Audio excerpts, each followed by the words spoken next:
It was perhaps poetic justice that the public union movement, which began in Wisconsin 53 years ago, may have seen the beginning of its end in the very same state. And while the results of the Wisconsin recall election this week may have dealt a mortal blow to unions funded by taxpayers, bigger fish remain to be fried. Yes, the left's failure to remove Governor Scott Walker and protect the spoils of one of their most important constituencies will almost certainly embolden the leaders of many other states bathing in red ink. But what about the federal debt? Now almost $16 trillion, with trillions more as far as the eye can see. There is only one way to reverse this tsunami of debt, and that is the restructuring of entitlement programs. The entitlement numbers are truly frightening. Over half of the federal budget is dedicated to paying just for Medicare, Social Security, and Medicaid. And looking forward, we face $100 trillion. That's 100 followed by 12 zeros in unfunded liabilities, obligations we have no way to pay. And this problem will only get worse as the baby boom generation floods the market with new beneficiaries. Doing nothing is not an option and will more than do harm. It will have catastrophic consequences. Already, almost nobody under 45 believes the programs they continue to pay for will be solvent when it comes time for them to take out what they put into the system. At the same time, it's clear that these entitlement programs remain popular because secure income and health care and retirement are the goals of most people.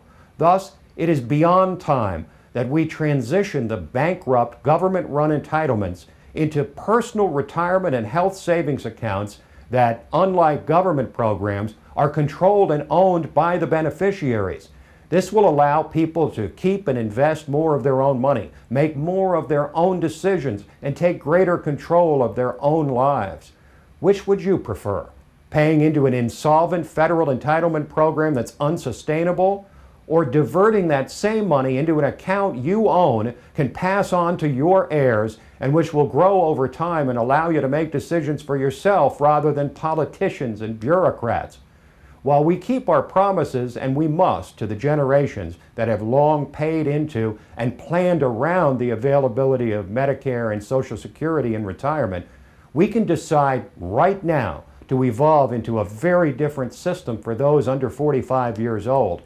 There are so many benefits to allowing future generations to redirect their Medicare and Social Security taxes to their own accounts. They'll be less dependent on government, more on themselves. They'll have greater control over their own futures.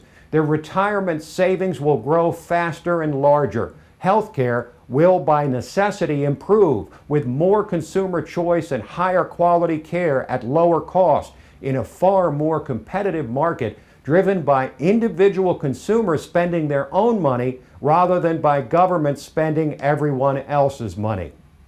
What it will take to fundamentally save the America we know and transform it from an entitlement society to an ownership society is the same kind of willpower demonstrated by Wisconsin voters, a willingness to stare down a looming economic disaster. There is still time to commit to this vital transformation of our economy, but there is no time to lose.